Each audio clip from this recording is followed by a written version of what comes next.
혹시 그 에버랜드에서 이렇게 근무하시면서 가장 좋아하는 때가 있습니까? 우리 저 엔지니어께서? 아침에 같은 경우는 아무도 저희가 이제 좀 일찍 출근하는 편이거든요. 아침에 출근하면 굉장히 조용하고 이제 그 특히 봄 같은 경우는 이제 새싹들이 여기저기서 자라고 이제 튤립이라든지 장미라든지 있죠. 이쁜 식물들이 많이 있잖아요. 예, 그런 것을 저 혼자만 이렇게 볼 수 있다는 거예요. 예, 예, 그런 부분은 참 좋고요. 근데 이제 파크가 마감하고 나서는 마감하고 한 30분 정도 지나게 되면은 파크에 있는 모든 조명을 다 소동해 버립니다. 예. 그러면 아시겠지만 저희가 이 산으로 둘러싸여 있잖아요. 맞아요. 갑자기 굉장히 무서워져요. 무서워요? 예, 귀신 나올 것 같고. 아, 그래요? 예.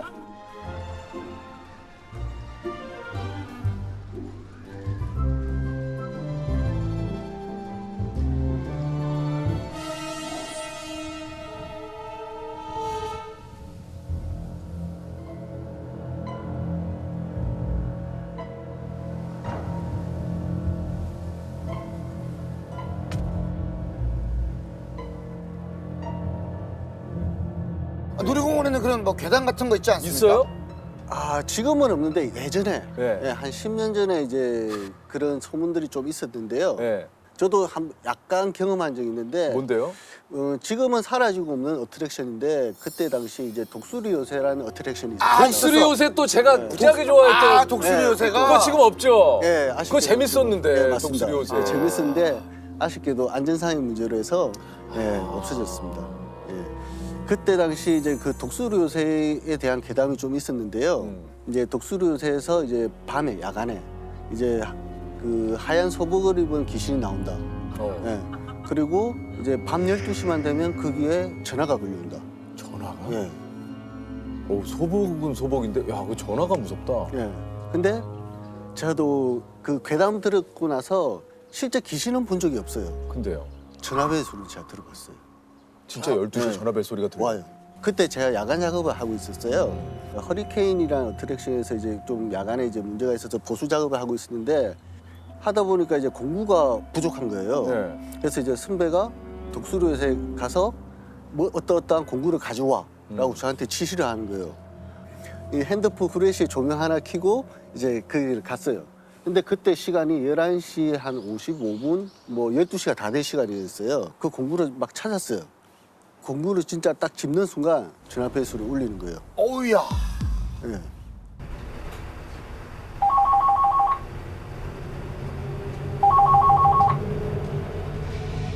그 순간 그 12시 전화벨 소리 괴담이라는 게 문득 떠오르더라고. 공구를 씹자마자 비도 안 달아보고 달려서 나왔는데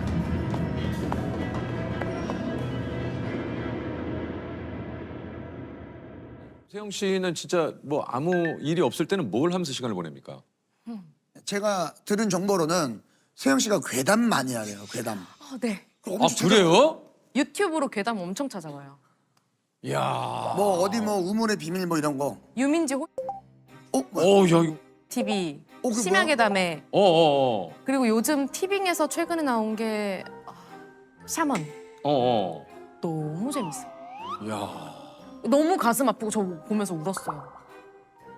아니, 야. 유민지는 그거 아니에요? 우리가 어렸을 때 알고 있던 그 10원짜리 동전에 있는 아니야? 유민지 김민지. 그 김민지였나? 몰라요? 아, 이거 얘기해 줘야겠구나. 이게 괴담에 어떻게 보면 아, 거의 시작이에요. 뭐 시작. 시작이에요, 시작. 김민지. 10원짜리 동전에 있는 그 어떤 이게 괴담이라고 할까? 슬픈 사연? 네.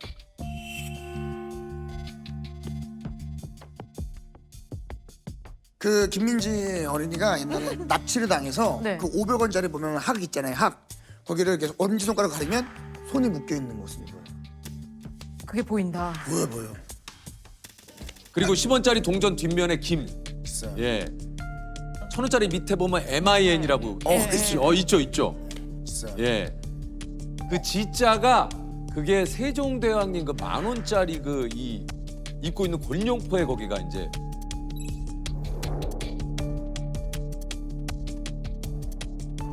근데 형 중요한 건 뭔지 아시죠? 뭐예요? 그 모든 사실을 알게 되면 죽는다. 그래서 나 살면 나 알았는데 살고 있어요. 괜찮아요. 여기까지만 했는데 그래서 저도 7, 8가지만 알지. 나머지 2가지는 그 알게 되는 순간 죽는다. 내 이놈! 그러면서 이제 그러면 아는 괴담 좀 얘기해 주세요. 전 아는 괴담 중에 뭐 있어요? 아는 괴담 실제로 제가 겪었던 이거는 뭐예요? 일은 어머니 이제 심부름으로 역으로 좀 마중을 나오라고 하셔가지고 네, 이게 집에서 역으로 마중을 나가는 방법이 대로변 쪽으로 가는 방법이 있고 산길로 해서 다른 역 출구로 가는 방법이 있어요. 근데 그때가 해질녘이었는데 어머니가 장을 봐서 오시는 거니까 산길로 해서 가야 만날 수 있겠다. 갔는데 안 계시는 거예요. 그래서 약국에 가서 혹시 휴대전화 한 번만 빌려달라. 그래서 전화를 드렸더니 이미 집에 와 계시다는 거예요. 어이? 엇갈린 거예요. 네. 다시 산길을 올라가는데 이미 해가 많이 졌어요. 어둑어둑하고 거의 막 어두컴컴해서 아무것도 안 보였어요. 괜히 무서워가지고 제가 찬송가 13장을 이제 부르면서 기뻐하며 경배하세 영광의 주 하나님 이러면서 고개를 딱 들었는데 제 앞에 매끈매끈한 피부 있죠. 얼굴인데 머리카락이 이렇게 긴데 근데 자세가 이렇게 핸드폰을 이렇게 보다가 이렇게 저를 봐서 이 액정 불빛이 얼굴에 반사가 돼서 되게 이목구비가 자세하게 보이는. 그분이 보이는 거예요. 네, 근데 이목구비가 없었어요. 눈, 코, 입이 없어요. 예, 그냥 이거였어요. 몽달귀신처럼. 예, 뭔가 이상하다, 잘못됐다. 그래서 너무 놀래가지고 제가 깜짝이야, 언니 놀랬잖아요. 이러면서 이제 뒤를 돌아서 아무렇지 않은 척하고 갔어요. 뒤를 돌아보면 딱 잡힐 것 같아가지고 이게 아직도 이 수수께끼가 풀리지 않아요. 무서워.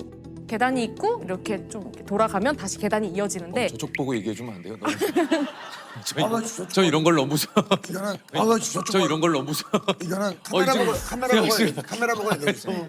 좀 무서워하거든요. 저는 그 귀신이 있기야 있겠지만 막 가위를 눌려본 적도 없고 그게 뭔지도 몰랐는데 고개를 딱 드는데 핸드폰 액정이 환하게 진짜 환하게 비쳤어요. 핸드폰을 하다가 저를 이렇게 봤는데 그냥 맨피부다. 놀란 티를 내지 말자. 그러고서 뭐예요 언니 놀랬잖아요. 이러면서 근데 임기응변이 대단하다. 나 소름 돋아. 임기응변이 대단하다. 아니. 나는 이 임기응변에 소름이 돋았어. 왜요? 언니 놀랐잖아. 아니 언니 놀랬잖아요. 내가 귀신이라도 이게 뭐야? 너무 무섭다. 제가 그 뒤로 이렇게 뭐 인형들이 제 방에 인형이 정말 많거든요. 본가에. 그러면은 괜히 이제 영혼이 깃들거나 막 이런 영화 있잖아요. 네, 뭐 그래서 사탄의 인형도 있고. 가끔 이제 혹시 좀 애들이 못돼질까 봐 이쁘다 이러다가 그 옆에 있는 애들이 질투할 수 있잖아요. 그래서 너도 이쁘다. 집에서 그게 무섭다. 괴담을 너무 많이 그게 듣다 무섭다. 보니까. 나는 인형한테 말을 거는 세영 씨가 무섭네. 너도 이쁘다. 그러니까 저도 아까 세영 씨 그거에 놀랐다니까요. 언니 뭐예요? 깜짝 놀랐잖아요. 그만 얘기해요. 왜냐면 지금 저 유퀴즈 보시다가 또 이러면 맞아요. 채널 돌려요. 무서워. 또 이 홍콩에서 또 귀신도 봤. 내 나라에 귀신 얘기 했었나? 뭐예요, 그것도? 이 촬영을 갔어요 금성문 씨. 네. 촬영 갔는데 홍콩이었었어요. 홍콩에 몇십 층짜리 이제 그 호텔에서 이제 우리 기다리고 묵고 있었고 이제 우리 실장님이랑 같이 둘이 잤죠 한 방에서. 갑자기 이렇게 쭉 하는 거예요. 내가 이게 이러고 있는데 잠이 안 들고 아니 실장님이 그 내가 이거 어떻게 해야 되지? 실장님 이러시면 안 되죠 하고 딱 일어났는데 귀신이 한 대여섯 명이 착 서 있는 거예요. 나 놀재요. 그래서 싫다 나 너랑 놀기 싫어 그랬더니 나 놀재는 거야 싫다고 막 이러는데 얘가 갑자기 확 올라왔더니 내 위에 탁 쓰는 거예요 이렇게 나를 딱 누워서 딱 잡혔어요. 혹시 가위 눌리셔봤어요? 눌려봤어요. 어제도 눌렸어요 어제도. 그랬어요? 나 요즘에 좀 죄송합니다 얘기 중에. 진짜 어제. 진짜? 아니 오전에 그 얘기하고 있었어요. 그랬어요? 네. 뭐 어쨌든 눌렸어요. 딱 마음대로 해라. 난 안 나가겠다. 그랬죠. 얘가 쓱 빠지더니 아 재미없네 나가자 그러는 거예요. 우르르 나가더라고요. 근데 창문으로. 와, 근데 무섭긴 하네요. 그게. 심야 괴담에 한번 나가셔야겠는데. 아 그래요? 자, 지진이의 심야 괴담 한번 네. 들어봤습니다.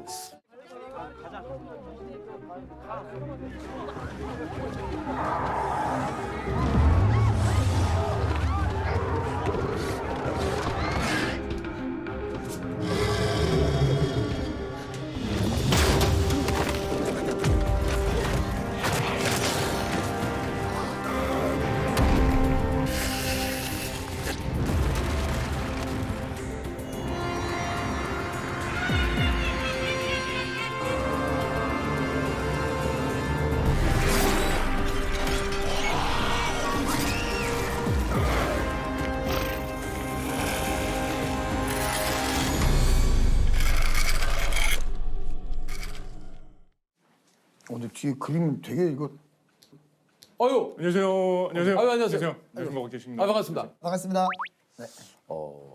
약간 저 느낌에 딱 뵙기에는 교수님, 연구원 네. 아닙니까? 한때 연구원으로 열심히 일했었고 제가 일단 한번 좀 소개해드리겠습니다. 14년째 한국의 괴물들을 찾아다니는 괴물의 진심인 곽재식 작가님이십니다. 안녕하세요. 안녕하십니까? 네, 안녕하세요. 아니, 괴물을 찾아다니신다고요? 네. 이렇게 얘기하면 또 도산자 김정호 이런 선생님처럼 네. 전국 방방곡곡 막 돌아다니면서 그러니까. 이 동네에는 무슨 괴물이 있을까? 그렇죠, 그렇죠. 그런 느낌 생각하실 수도 있는데 그런 건 전혀 아니고 아니고. 제가 사실은 공학 박사로 화학 업계에서 쭉 일하고 있거든요. 그 일을 하면서 또 한편으로 제 소설 쓰는 작가입니다. 괴물 이런 쪽 소재에 워낙 관심이 많아가지고 우리가 알고 있는 영화 괴물 에 나오는 것 같은 그런 괴물. 네네네. 그런데 주로 이제 한국 전통 옛 기록 속에 보이는 우리나라의 옛날 괴물 이런 쪽이 좀 관심이 많아요. 이것도 궁금하네. 야. 아니, 작가님이자 공학 박사라면 이제 투잡을 하시는 건가요? 그렇죠, 맞습니다. 지금 외국계 화학 회사를 다니고 계세요? 네, 화학회사 다니고 있는데 사실은 뭐 예전에는 이제 연구, 과학기술 발전을 위해서 투신 이렇게 막 열심히 했었는데 지금은 뭐 사실 그냥 뭐 일개 회사원으로. 아니 근데 작가 활동을 하시고 괴물을 찾아다니는 회사도 알고 계세요? 물론이죠. 네, 물론이죠. 알고 있어요? 네. 실제로도 괴물을 좀 찾으러 다니시는 겁니까 진짜? 아니 설마요. 주로 이제 네. 옛날 책, 옛날 기록, 문헌들 역사 속 기록 이런 거 보면서 계속 뭔지 찾아보는 알겠다. 거죠. 아니 근데 왜 갑자기 이렇게 좀 관심을 갖게 되셨나요? 본격적으로 손대기 시작한 거는 십몇 년 전에 사극, 역사물 이런 거를 좀 써야 될 기회가 생겼어요. 근데 뭔가 좀 신기하면서 사람들한테 팍 충격 줄 수 있는 그런 소재를 좀 찾고 싶더라고요. 예. 그래가지고 옛날 이야기가 담겨있는 책을 하나 번역된 걸 샀는데 처음 제가 샀던 게 어우야담이라는 책이었습니다. 그 무슨 책입니까? 유몽인이라는 분이 쓴 조선시대 한 중기를 대표하는 대표적인 이야기 책인데 거기 괴물 이야기 같은 게 꽤 있어요. 나와요. 몇 개 있어요. 그래서 이거 나 혼자 알고 나 혼자 소설 쓰는 것보다 그냥 어디 공개해가지고 사람들한테 보여주면 오히려 딴 작가님들도 참고하시고 좋지 않겠냐 싶어가지고 그때 추려가지고 인터넷에 이렇게 공개했더니 반응이 굉장히 좋더라고요.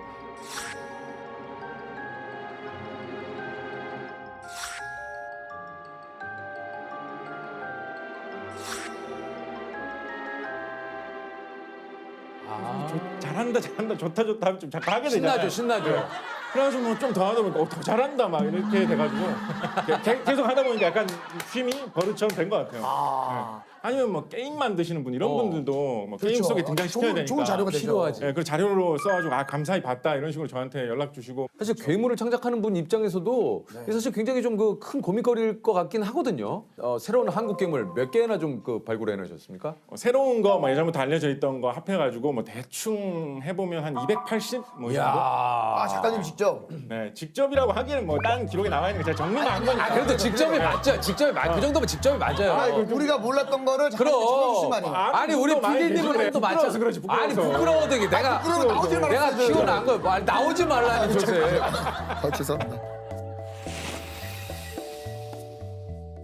우리가 아는 도깨비의 구미호, 저승사자도 이게 한국 괴물인가? 또 이런 그 생각을 좀 가질 수도 있을 것 같아요. 저승사자 좀 얘기해볼 만한 네. 이야기인데요. 저승사자 하면 어떤 느낌, 어떤 거 딱 생각하세요? 일단 어떤 모습? 갓을 쓰고 네, 검은색 검은색 어. 옷을 입고 도포를 입고 그게 대부분 우리나라 사람들이 저승사자 하면 딱 떠올리는 모습이에요. 그죠. 생각해보면. 그런데 막상 조선시대 이전의 기록을 보면 저승사자가 그렇게 까만 옷에 까만 갓을 입었다라는 기록이 별로 없어요. 아 그래요? 예, 오히려 불교 계통에 보면 뭐 사직사자라든가 뭐 사자 이런 식으로 해갖고 이 사자라는 게 이제 관청에서 파견하는 공무원이잖아요. 공무원 옷 입고 있거든요. 옛날 관복 같은 거. 그래서 까만 옷에 까만 갓 쓴 그런 모습이 별로 아니에요. 그래가지고 왜 옛날에는 이런 모습을 별로 생각을 안 했는데 요즘은 한국 사람이면 다 까만 옷에 까만 갓으로 생각하고 있을까 되게 궁금해하던 차에 제가 신문 기사를 하나 읽었는데 그 중앙대학교 동문회 회보를 보다 보니까 저 최상식 PD라는 분 계십니다. 전설의 고향. 전설의 고향 초창기에 연출하셨던 분이거든요.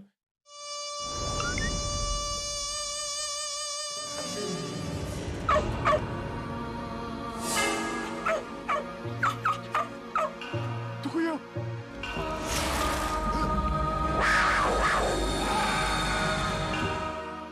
그분이 이제 저승사자가 나오는 전설을 연출을 하려고 하는데 뭔가 좀 저승사자의 느낌을 팍 줄 수 있는 그런 모습을 뭔가 좀 꾸며볼 수 없을까라고 궁리를 하다가 약간 까만 옷이라고 하면 좀 상복 비슷하게 좀 저승에서 온 듯한 느낌 나잖아.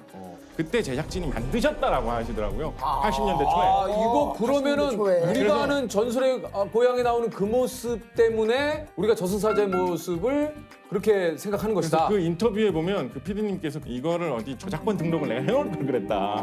그럼 진짜 어마어마하게 돈을 벌었을 텐데. 아 진짜 그럴 것 같은데요. 허기야 생각해 보면 듣고 보니까 그러네요. 그 옷도 복식도 시대에 따라 좀 바뀌는데 네네. 저승사자가 지금은 뭐 옷을 딴 옷을 입고 있을 수 있잖아요. 뭐 정장을 입고 있을 수도 있고 뭐. 뭐 아니 크림을 입을 수도 아, 네네네, 있고. 그렇죠. 아니 왜냐면 지금의 아, 그렇죠, 그렇죠. 복장으로 좀 따진다면 네네네. 아 그럴 수도 있겠군요. 아, 아니 우리 그 작가님이 캐스팅한 괴물들, 그러니까 지금 뭐 괴물계 JYP 이렇게 생각하시면 돼요. 예, 괴물계 JYP SM, 예, 괴물 엔터테인먼트 지금 하시는 거 아닙니까? 요거 이야기해볼까요? 이거 뭐야? 이거? 겨드랑이에 무슨 비늘 같은 게 있네요? 용손, 용의 자손이라는 이름으로 기록에 많이 나오는 그런 거예요. 고려 시대 조선 초 사람들은 다 알던 거예요. 다 알던 용손을? 거. 왜냐면 고려 태조 왕건이지 않습니까? 네. 고려 태조 왕건이 자기 할머니가 용이었다는 전설이 되게 유명했어요. 그래서 이 고려 태조 왕건이 용의 자손인 거예요. 계속 고려 시대 임금님들은 대대로 용의 자손인 거죠. 그러니까 이제 이성계가 조선을 건국하면서 나라가 바뀌잖아요. 네. 그렇게 하면서 뭐라고 했었냐면 임금 이 사람은 딴 사람의 자식이지 고려 태조 왕건의 자손이 아니다. 그래서 내가 쫓아내도 된다. 이런 걸 내세우면서 고려를 무너뜨리고 조선을 세우는 이런 걸 했거든요. 그러니까 그 쫓겨난 임금이 나도 고려 태조 왕건의 자손이 맞다. 나도 용의 자손이다. 왜냐하면 내 몸속 어느 한 곳에 비늘이 용의 비늘이 나도 새겨져 있다. 라고 하면서 사람들한테 보여주고 했다. 이런 전설 되게 유명했었거든요. 근데 조선시대. 이거 진짜 뭐 영화나 드라마로 네. 해도 재밌을 것 같은데. 요거 제가 소설로도 썼고 책도 나왔고 아 정말요? 제법 좀 잘 팔려가지고 요거 뭐 영상화 계약도 돼가지고 영화사에 팔리기도 했고 그렇죠. 오 궁금하다. 뭐 극장이나 텔레비전에서 만나보실 수 있지 않을까 예, 이 싶습니다. 된다니까요. 이게 아이디어가 돼요, 이런 것들이.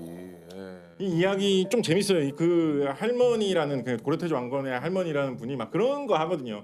그 옛날 이야기 보면 꼭 그런 거 나오잖아요. 이제 결혼을 해가지고 용이었는데 원래 사람하고 결혼을 해가지고 살면서 내가 언제 가끔 한 번씩 어디 갈 때가 있는데 그때는 절대 보면 안 된다. 그렇지. 절대 보면 안 된다라고 이제 고려태조 왕건의 할아버지한테 이렇게 얘기를 해요. 너무 궁금하잖아요. 네. 자기 부인이 뭔가 정체가 이상한 사람인 것 같은데 몰래 쳐다봐요. 몰래 쳐다봤더니 우물 앞에서 갑자기 용으로 사람이 변신을 변해가지고. 우물 속으로 들어가가지고 그 물길을 통해서 뭐 바다로 가고 이렇게 하는 걸 본 거예요. 이게 알아가지고 너 그렇게 하면 부부간에 이걸 못 지키면 못 살아. 옛날 그 이야기 중에 그런 거 굉장히 많죠. 네. 다른 건 다 괜찮은데 그날만큼은 내가 어딜 갔다 와도 뭘 묻지 맞아요, 말고 맞아요. 어디 갔다 왔는지 묻지 말고 날 보지 말아라. 네. 그 대사도 서방님 보지 말라고 했거늘 왜 보셔가지고 항상 그런 식으로. 하루만 참으면 됐는데. 또 다른 거 한번 볼까요? 다른 거. 입이 3개, 머리는 하나. 와. 아니 눈이 새긴 건 봤는데 입이 새긴 것도 처음이네. 입세계. 밥을 많이 먹었다라는 게 아, 나 입이 세 개라서. 두부국을 먹었대요. 두부국. 조선왕조실록 성종실록에 나오는 이야기인데요. 지금의 전라남도 지방에서 소문이 많이 퍼졌던 거래요. 예언자 같은 그런 느낌으로 나타난 거예요. 이 괴물이 하늘에서 내려와가지고 막 무서운 예언을 해주는데 몇 날 며칠까지는 비가 안 올 거고 며칠부터는 비가 올 거다. 뭐 이런 얘기를 하거든요. 근데 그 시대 사람들한테는 농사가 잘 돼야지 살 수가 있고 농사가 많으면 다 굶어 죽을지도 모른다라는 그런 절박한 시대였으니까 그런 식의 예언이 되게 크게 다가오는 그런 시대였다. 짐작 어느 정도 할 수 있던 거죠. 또 한편으로는 이 이야기하고 엮여가지고 재밌는 이야기가 뭐 있냐면 이 삼구일뚝이 이 계통의 소문이 퍼지는 가운데에서 종이 쪽지, 편지 같은 형태로 이야기가 막 퍼져나갔는데 거기에 뭐라고 돼 있냐면 이 편지를 보고 그냥 버리면 너한테는 저주가 닥쳐오고 이 편지를 보고 한 부를 베껴가지고 딴 사람한테 주면 이거 행운의 편지 이거 영국에서 시작된 그거 아니에요? 너의 재수 없는 게 사라지고 두 개를 붙여서 주면 이 가족이 좋아지고 완전 똑같은데? 더군다나 행운의 편지는 처음 시작할 때 어떻게 시작해요? 이 편지는 영국에서 영국에서 시작돼요. 시작돼요. 예. 여기는 이 편지는 중국 운남에서 시작돼요. 이런 식으로 시작되고 있어요. 야. 되게 비슷하죠. 그래서 이게 한 500년 전, 600년 전 이야기거든요. 거의 제가 아는 한은 최초인 것 같고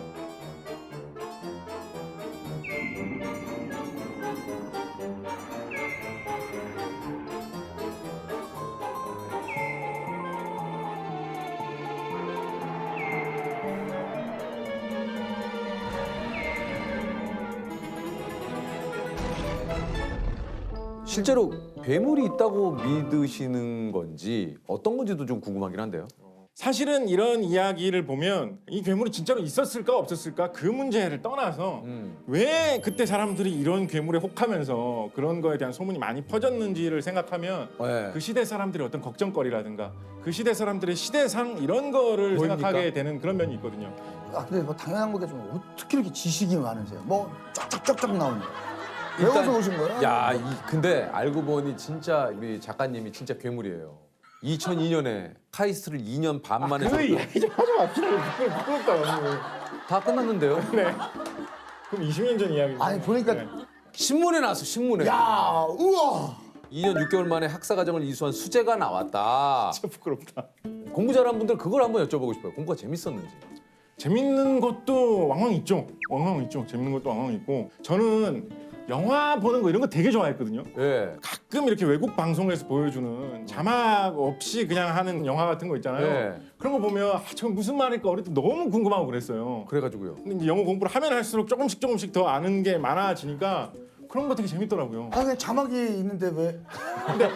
자기야. 자막이 나오기 전 것도 막 이게 보고 싶은 우리 거야. 작가님과 우리의 차이야. 우린 자막으로 보면 된다고 생각하지만 작가님은 그걸 영어로 한번 듣고 싶은 거지. 그 예를 들어서 이런 괴물 뭐 이런 거 기록도 그냥 한문으로만 자료가 있는 것도 있거든요. 있죠. 근데 그 너무 궁금한 거야. 이 괴물에 대한 설명이 한문으로 이렇게 적혀 있는 것 같은데 그럼 공부해요 또. 공부해야죠. 궁금하잖아요. 궁금하잖아요.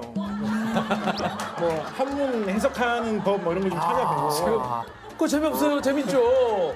재밌을 것도 같잖아. 관심 있는 분야라. 그러면 좋아. 나 그러면 좋아. 관심을 나 다 양보야. 아. 오케이. 뭐 한문을 그 책을 읽기 위해서 한문을 그리고 영어를 수학은 수학도 못지 않죠. 여기서 저기 보면 빌딩이 딱 보이잖아요. 보이죠. 여기가 저기까지의 거리만 알고 있을 때 빌딩이 높이가 몇 미터일까? 궁금할 수 있잖아. 궁금할 수 있잖아. 궁금할 수 있어. 궁금할 수 있어. 아니 궁금할 수 있어. 궁금할 수 있어. 오케이. 거기까지는 양보할게. 거기까지는 양보. 아니 길 가다가 높은 빌딩 보면 몇 미터일까 궁금할 때 있잖아요. 있어. 아 진짜 있잖아요. 있어요. 그럴 때 삼각함수 이런 거를 좀 공부를 해보면 그렇게 계산해가지고 절묘하게 알아낼 수 있는 방법이 있거든요. 배우면 신기하잖아요. 안 신기해요? 그러니까 그게 어려울 수 있는데 제가 쉽다고 하는 거 아니에요. 제가 쉽다고 하는 거 아니에요. 우리도 그건 아니야. 어려울 수 있어. 있어. 그게 궁금한데. 예를 들어 궁금한데. 본인은 나랑 사는 거 궁금한데. 근데 우리는 잠깐. 예를 들어서 한강 지나가다가 한강 요 넓이가 폭이 얼마나 될까? 내가 수영해갖고 건너갈 수 있는 정도 폭일까? 궁금할 때 있잖아요. 궁금할 때 있지. 궁금할 때 있어. 궁금할 때 있잖아. 있어. 그럴 때 요렇게 계산해가지고 삼각함수로 요렇게 계산하면 아 신기하네. 그거를 직접 자로 안 재봐도 알 수 있단 말이야. 아니 신기할 수 있잖아. 신기할 수 있잖아. 나는 제일 궁금한 게 지금 우리 사이의 거리예요. 이걸 과연 잴 수 있을까? 네. 그 SF 동료 SF 작가님 중에 심너울 작가님이라는 분이 계신데 심너울 작가님. 네, 그분이 하신 어떤 명언이 뭐가 있냐면 이제 판타지의 세계에서는 마법을 아는 사람들이 마법사잖아요. 그 사람들 존경을 받잖아요. 근데요. 그 사람들은 마법을 그래서 연구를 하고 주문을 외우는 거를 연구를 하잖아요. 판타지의 세계에서. 근데 우리가 사는 실제 세계는 과학의 힘이 마법처럼 놀라운 세상이란 말이에요. 근데 그 과학의 기본이 되는 주문은 언어는 수학이란 말이에요. 그거를 공부하는 거는 판타지 세계에서 마법을 익히는 거하고 비슷한 거예요. 똑같다. 네, 그리고 거기에 또 그 절묘한 그런 재밌는 게 있잖아요. 신기한 기술이. 그래서 그거에서 진짜 내가 해도 이렇게 계산이 나오네 이런 걸 좀 느끼다 보면 재밌는 점이 생기죠. 야, 국내 최초 호러 판타지 드라마 전설의 고향을 만든 K 귀신의 아버지 최상식 PD님. 아유 안녕하세요. 반갑습니다. 아 반갑습니다. 아 전설의 고향을 만드셨습니까? 네, 그렇습니다. 야, 소개 직접 좀 해주시죠. 1977년에 우리 한국 최초의 판타지 드라마 전설의 고향의 원조 PD이고 현재도 전설의 고향을 제작하기 위해서 대한민국 방방곡곡을 헤매고 있는 전설의 여행자 최 PD라고 하면 되겠습니다. 야, 반갑습니다. 전설의 여행자. 이게 사실은 제가 이제 진짜 초등학교 때 어렸을 때 이 전설의 고향의 그 특유의 그 음악이 나오면 있어요. 오프닝 음악 있죠. 아, 그 진짜 이불 속에서 덜덜 떨면서도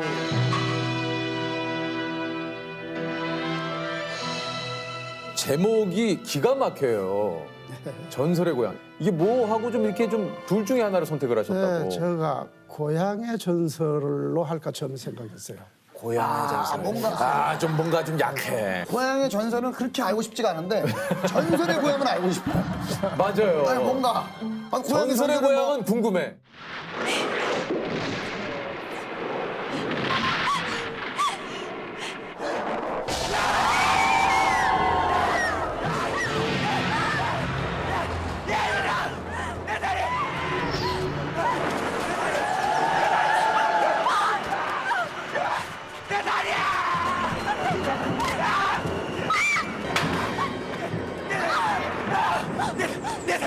사실 검은 도포에 검은 삿갓을 쓴 이게 이제 그 어떤 우리가 알고 있는 저승사자의 이미지인데 이걸 어떻게 만드시게 된 겁니까?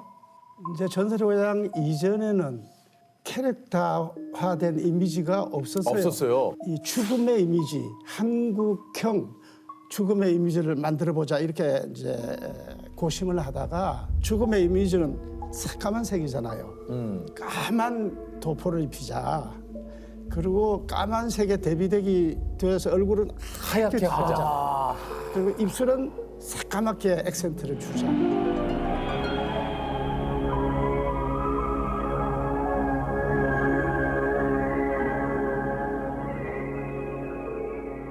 그리고 심지어 대구에서 그 당시에 어떤 할머니가 돌아가셨다가 깨어나신 분이 그래서 이제 화제가 된 분이 죽어보니까 저승사자가 진짜 전설의 고향에서 보던 모습하고 똑같더라. 진짜요? 네, 이렇게 말했다고 해서 제가 굉장히 웃었습니다. 와.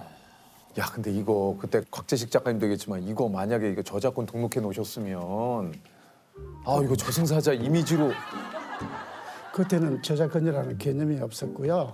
근데 가끔 좀 그런 생각하면 좀 아쉽지 않으세요? 아쉽죠. 지금 딱 진짜 아니. 우리 한국 설화, 또 무속 신화 이런 책을 많이 참고를 했고요. 그 전설 취재하러 전국 방방곡곡을 돌아다녔습니다. 그리고 이제 방송에 나가고 난 후에는 많은 시청자분들께서 자신 고향의 전설을 보내주셨구나. 엄청나게 많이 보내주셨어요. 아니 일단 좀 이게 방송이 나가고 나면은 어땠습니까? 반응이 전설의 고향 나가고 나면. 대단했습니다. 온통 전설의 얘기뿐이었고요. TV가 있는 집에는 안 본 사람이 없다고 생각될 정도로 화제였어요. 야. 한혜숙 씨는 아마 길거리에 나가면 아이들이 도망가고요. 또 그 일대 구미호가 한혜숙 선배님이세요? 네네. 구미호 나타나고 돌멩이 집어던지고 그랬다는. 아, 진짜요? 아니 근데 지금은 이제 CG라든가 컴퓨터 그래픽이 워낙 그 발달을 해서 그런 그 상상을 구현하기가 예전보다는 좀 수월해졌는데 그 당시는 어떻게 했습니까? 이게 특수 그래서 효과가. 이제 제가 다 수공업적으로 해야 됐죠. 아니 왜냐면 이제 비 오는 장면만 하더라도 그 당시는 어떻게 카메라 저렇게 카메라 앞에 큰 물조리를 2개가 한 개. 아 실제로 배우는 비를 안 맞구나. 어쩐지 옛날 화면 보면 가끔 비가 막 이렇게 흔들리듯이 올 때 한쪽 방향으로 막 오는 거예요. 그냥 한쪽으로 오거나 이럴 이게 그렇구나. 음향 효과 같은 것도 그 당시에는 상당히 좀 힘들었다고 그래요. 음향 효과는요. 그때는 편집이라는 후반 작업이 없었어요. 그럼 무조건 동시입니까? 녹화하면서 동시에 모든 게 다 들어가야 되거든요. 그러니까 연출자가 헤이 음악 큐 그러면 이제 음악이다. 담당자 음악 쫙 넣고요. 그다음에 효과 그러면 이제 효과면 효과를 넣어주고. 야, 그러니까 그 PD님이 거의 뭐 현장 음향 지휘까지 다. 네, 그러니까 그분들 순발력의 천재들이죠. 야. 또 스타디오에서 할 때는 선풍기를 많이 돌렸어요. 네. 왜냐면 나무 스타디오에 나무 씌워놓은 게 흔들려야죠 좀. 야외처럼 좀 보이기 위해서 선풍기로 이렇게 흔들리잖아요. 그러면은 선풍기 소리가 다라락 나기 때문에 안 되죠. 그때 대사하면 안 되잖아요. 그러니까 선풍기 큐하고 선풍기 꺼 대사 큐. 뭐 그런 식으로. 선풍기 큐, 선풍기 꺼, 대사 큐. 예, 그렇게. 아,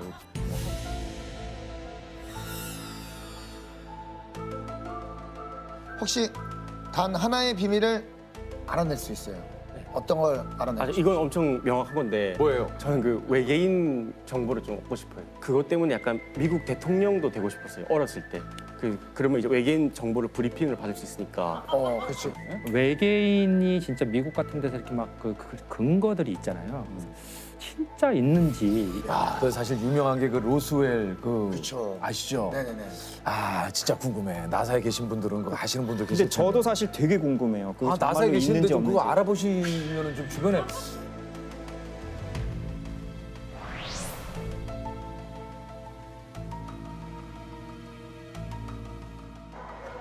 UFO다. 진짜야 UFO. 진짜 UFO야. 잘 봐.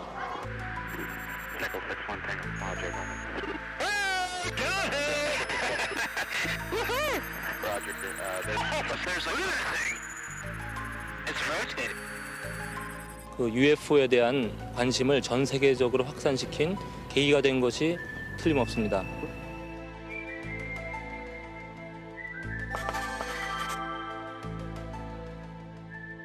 직접 소개를 좀 해주시죠.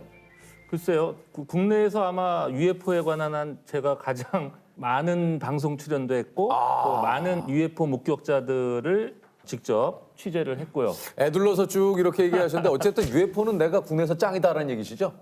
뭐 그렇게 자부합니다. 국내 UFO 짱입니다. 95년에 UFO 신드롬이라는 책을 내셨어요? 예. 저 그거 이거 본 거 UFO 신드롬? 이거 되게 좀 베스트셀러 아닙니까? 그때 좀 과학 부분에서 네, 맞아요. 이거 한동안 아니 솔직히 말하면 박사님이 이력이 이게 어마어마하십니다. 이 전기전자공학 교수님이신데 물리학과를 졸업하시고 LG에서 연구원으로 있으시다가 카이스트 대학원 나오셔가지고 예, 야 영국으로 또 박사과정을 떠나셨어요? 갔죠. UFO 때문에 가신 거예요? 아니면은 그것 때문에 간 건 아닌데 네. 결과적으로 지금 계속 지금 밟고 있는 건 물리학을 밟고 계신 거죠? 카이스트 이제 석사 과정은 신소재공학, 유학 가서는 이제 전기전자. 전기전자공학 교수님이신데 어떻게 35년 동안 UFO를 연구하시게 된 겁니까? 대학교 한 3, 4학년 때 갑자기 과학과 종교라는 과목이 있어서 네. 교양과 과목이었는데 이제 과학과 종교의 뭔가 이 접점에 있는 토픽이 바로 UFO였고요. 이게 과연 과학이냐 아니면 신화냐 이걸 한번 좀 가늠해보고 싶었던 거죠. 그래서 대학 다니실 때 그 교내 게시판에 UFO 연구동호회 모집글을 붙였는데 그 한 명도 모집이 안 됐다고. 뭐 같이 그때 공부했던 그 물리학하는 친구들은 그 UFO라는 이런 새끼를 가는 거는 딱 질색. 이건 얘들은 아니구나. 그래서 이제 외부에 있는 다른 관심 있는 분들하고 같이 이제 협회를 만들었죠. 교내는 없고.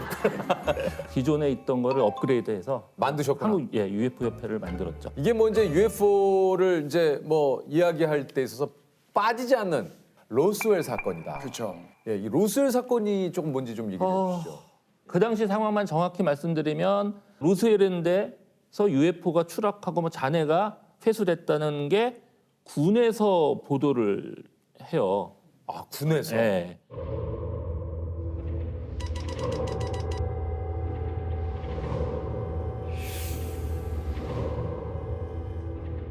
그랬다가 하루 만에 이제 철회를 시켜요. 그건 잘못된 보도다. 보도다. 예.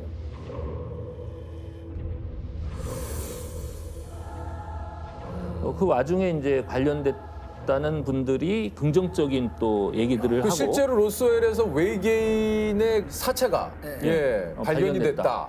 그럼 뭐 사진도 막 나오고 그랬잖아요. 사진뿐만 아니라 동영상이 나와요. 맞아요.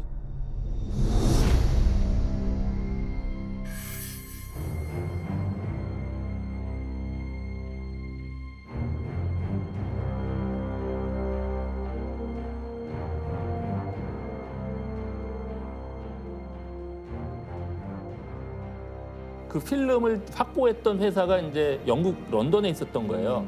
제가 영국 유학 가 있을 때 그 모 언론사의 그 PD가 저보고 그 같이 좀 가서 그걸 해보자. 그래서 같이 런던에 며칠 동안 가서 이제 했던 기억이 나고요. 이번에 공개된 로젤 외계인 필름은 그것이 조작된 것이냐 아니면 사실이냐는 여부를 떠나서 외계인과 그 UFO에 대한 관심을 전 세계적으로 확산시킨 계기가 된 것이 틀림없습니다. 결국 근데 그 동영상은 가짜로. 그 가짜예요? 예. 자백을 했어요. 나중에 이제 그 탄로가 났죠. 예. 그거 가짜였어요? 예. 97년에 이제 미국에서 UFO가 아니라 기상 관측용 기구가 떨어진 것이다. 뭐 이런 발표도 뭐 하고 했다고 그래요. 또 어떤 발표를 하냐면 하도 거기서 이제 외계인 시체를 봤다고 그러니까 그거 뭐 실험하면서 마네킹을 또 실었다. 그래서 실었다. 마네킹이 거기 이제 노출됐을 수가 있다. 뭐 이런 얘기도 하죠. 참 이게 그럼에도 불구하고 계속해서 사람들이 관심을 갖는 것 중에 하나가 그때 깊숙이 관여됐던 사람들의 직계, 자제분이나 뭐 이런 분들이 그 자리에는 비행물체의 잔해 수거를 맡았던 제시 마샬 소령도 함께 있었다. 아버지는 제게 그때 본 것을 누구한테도 얘기하지 말라고, 아무리 친한 사람이라도 절대로 얘기하지 말라고 몇 번이고 주의를 주셨습니다. 어느 날 군 관계자가 소방대장이셨던 아버지를 찾아와서 로스웰 사건에 대해서 아무것도 말하지 말라고 협박했어요. 그러니까 내가 저 아버지한테 듣기로 그게 실제로 뭐 외계인 시체가 있었다. 뭐 그걸 봤다. 뭐 이런 식으로 이제 유언을 남겼는데, 자 그래서 이제 보통 얘기들은 그 죽으면서까지 거짓말 하겠냐. 그렇죠. 근데 제가 봤을 때는 죽으면서까지 거기는 했겠다. 왜요? 왜냐면요, 로스웰이라는 동네가 진짜 우리로 따지면요 아주 시골 중에 시골이에요. 정말 거기는 딴 걸로 이렇게 먹고 살 게 없어요. 그냥 허벌판이에요. 근데 로스웰 그 UFO 메카라는 것 때문에 그 자자손손 엄청 그걸로 먹고 사는 거예요.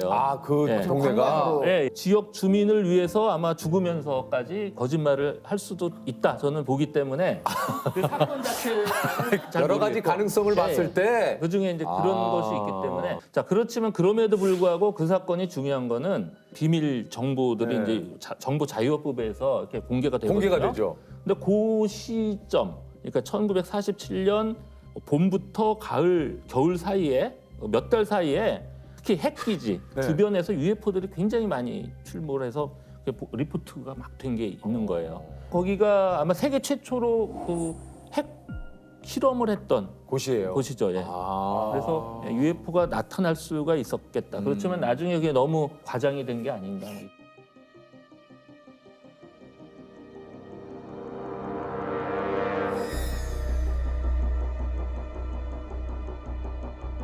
경기도 가평에서 최근 UFO로 추정되는 물체가 사진으로 촬영됐습니다. 이걸 이 사진을 찍으시다가 이렇게 걸린 그런 거죠, 예. 근데 그때 추석 특집으로 뭐 이렇게 실으려고 이제 아마 스케치 가셔갖고 이제 우연히 찍힌 찰나의 사진으로 순간에. 알고 있어요. 네, UFO가 그때 찍혔죠. 저거는 왜 저 UFO라고 조금 얘기를 하는지.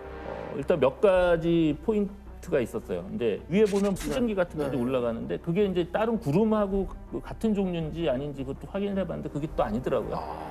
더 중요한 게 저게 보통 보면 이제 필름에 실제로 어떤 물체가 찍힌 게 아니라 그 안에 뭐 얼룩 같은 거 뭐 이런 거일 가능성도 있었는데 영국의 그 런던에 있는 코닥 연구소까지 가서 이제 확인을 하죠.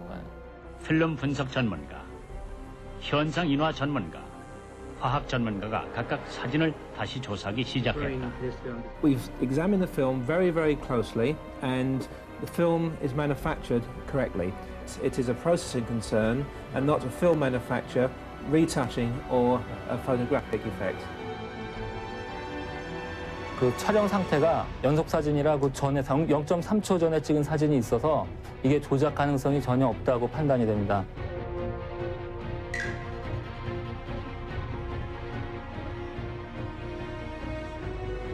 이게 이제 9월 4일에 찍혔는데 9월 3일 저녁에 협회에 제보가 들어옵니다. 밝은 비행 물체가 일렬로 날아가는 것을 목격했다.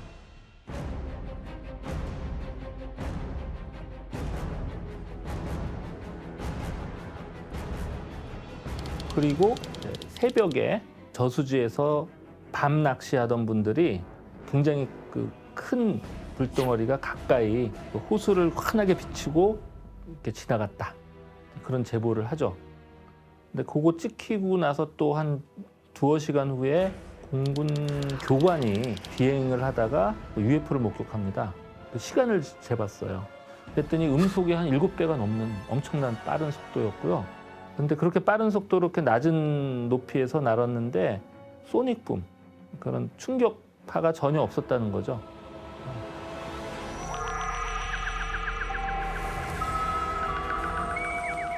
이렇게 UFO를 35년 동안 연구를 하셨는데 실제로 교수님이 UFO를 보신 적 있습니까? 그 익산에 계신 분이 한 몇 년 전에 저한테 연락이 왔어요.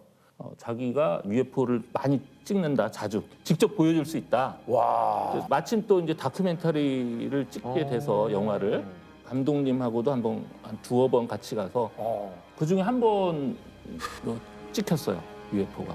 찍혔어요, UFO가.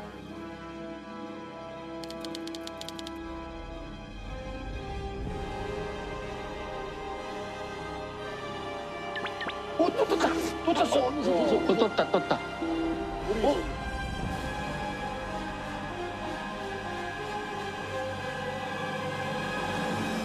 그 UFO가 진짜 맞아요?